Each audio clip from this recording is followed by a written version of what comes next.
Grow bag ഒരുക്കുമ്പോഴാണ് ഇത് കൂടുതൽ ശ്രദ്ധിക്കേണ്ടത്. ഇപ്പം എത്രയും മണ്ണാണ് നമ്മൾ എടുക്കുന്നത് അത്രയും തന്നെ ചാണകപ്പൊടി എടുക്കണം. ഞാൻ എൻ്റെ രീതിയാണ് പറയുന്നത്, പിന്നെ ബാക്കിയുള്ളവരുടെ എനിക്കറിയത്തില്ല. പിന്നെ അതേപോലെ തന്നെ അത്ര അളവിൽ നമ്മൾ കരിയിലപ്പൊടി എടുക്കും.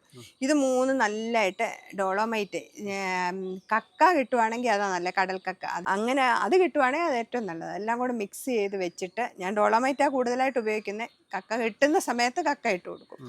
അത് മിക്സ് ചെയ്തൊരു 4 ദിവസം വെച്ചിട്ടാണ് ഇതിനകത്ത് വാരി വെക്കുന്നത്. അപ്പോൾ ആ ഒരു വളം നല്ലതാണ്. പിന്നെ നമ്മൾ ഇടയ്ക്കിടയ്ക്ക് കൊടുക്കും കടൽപ്പായൽ. ഞാൻ മേടിക്കും, സീവീഡ് മേടിക്കും, അത് കലക്കി ഒഴിച്ച് കൊടുക്കാറുണ്ട്. പിന്നെ കടലപ്പിണ്ണാക്കും പിന്നെ കഞ്ഞിവെള്ളവും കൂടി പുളിപ്പിച്ചിട്ട് 3-4 ദിവസം വെച്ച് പുളിപ്പിച്ചിട്ട് അത് ഒരു 9-10 ഇരട്ടി വെള്ളം ചേർത്തിട്ട് അതൊരു കോപ്പ ഒഴിച്ചു കൊടുക്കാറുണ്ട്. പിന്നെ അതുപോലെ നമ്മൾ പഴത്തൊലി വെള്ളത്തിലിട്ടിട്ട് ആ വെള്ളം ഒഴിച്ചു കൊടുക്കുന്ന നല്ല, പക്ഷെ അതിന് ഭയങ്കര സ്മെല്ലാണ്. അത് കാരണം പഴത്തൊലി മിക്സിക്കകത്തിട്ട് നല്ലതായിട്ട് അരച്ചിട്ട് അതിൻ്റെ ഒരു 9 മടങ്ങ് വെള്ളം ചേർത്ത് അത് കൊടുക്കാറുണ്ട്. അങ്ങനെ നമ്മുടെ ചുറ്റും കിട്ടുന്ന ചാണകപ്പൊടി ഇട്ട് കൊടുക്കാറുണ്ട്. വല്ലപ്പോഴും ഇച്ചിരി എല്ലുപൊടി ഇട്ട് കൊടുക്കാറുണ്ട്. ഇതെല്ലാം എന്തോ കിട്ടിയാലും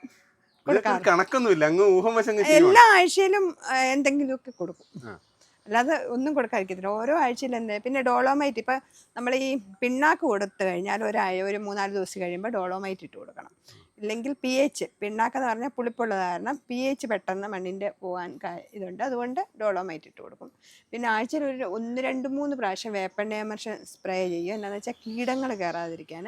പിന്നെ എൻ്റെ മട്ടുപ്പാവ് കണ്ടില്ലേ, ഇതിനകത്ത് ഞാൻ ഒരു പഴുത്തലയോ ഒരു എപ്പോഴും നീറ്റാക്കി ഇടും. അതുകൊണ്ട് എനിക്ക് തോന്നുന്നു വലിയ കീടങ്ങളുടെ ശല്യമില്ല, എന്നാലും ഉണ്ട്, എന്നാലും ഇതിലേക്ക് വരാറുണ്ട്.